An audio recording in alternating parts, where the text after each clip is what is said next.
সারা দেশে 40 লাখ অবৈধ 3 চাকার ইজি বাইক চিহ্নিত করে অপসারণের নির্দেশ দিয়েছেন হাইকোর্ট।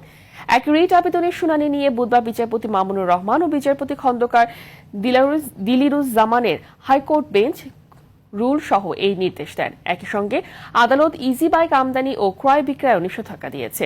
তবে চালকরা এই নির্দেশনা পুনর্বিবেচনার আহ্বান জানিয়েছে। জুলহাস কবিরের রিপোর্ট।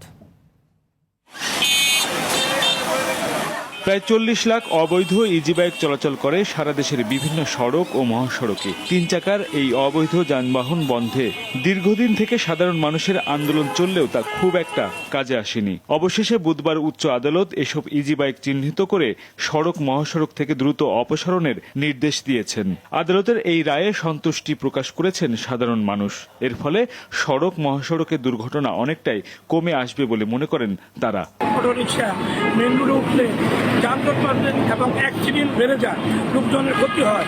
এই জন্য আমরা এই রায়কে স্বাগত জানাই। অটোরিকশাগুলো হাইওয়ে রোডে যে বিপুলভাবে চালায় তারা অশিক্ষিত, কোনো প্রশিক্ষণ নাই, কিছু নাই, প্রতিনিয়ত দুর্ঘটনা ঘটতেছে।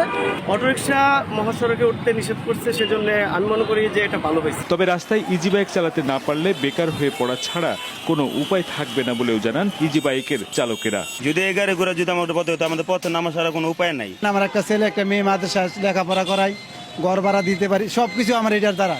এই বাহনটিকে বন্ধ করে দেয় বা এর উপর নিষেধাজ্ঞা আরোপ করে তো সাধারণ মানুষের যেরকম দুর্ভোগ সৃষ্টি হবে, এর সাথে সংশ্লিষ্ট যারা রয়েছেন তারাও বিড়ম্বনার শিকার হবেন।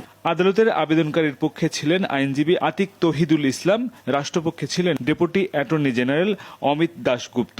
আদালতের রিট আবেদনটি দায়ের করেন বাঘা ইকো মোটরসের সভাপতি কাজী জসিমুল ইসলাম। রুলে অবৈধ 3 হুইলার ইজি বাইক আমদানি থেকে বিরত থাকা এবং তৈরি বন্ধে বিবাদীদের নিষ্ক্রিয়তাকে কেন বেআইনি ঘোষণা করা হবে না তা জানতে চেয়েছেন। শিল্প সচিব, সড়ক পরিবহন ও সেতু সচিব, বাংলাদেশ ইনভেস্টমেন্ট ডেভেলপমেন্ট অথরিটি, পরিবেশ, বন ও জলবায়ু পরিবর্তন সচিব, বিআরটিএ, এনবিআর ও পুলিশের মহাপরিদর্শককে রুলের জবাব দিতে বলা হয়েছে।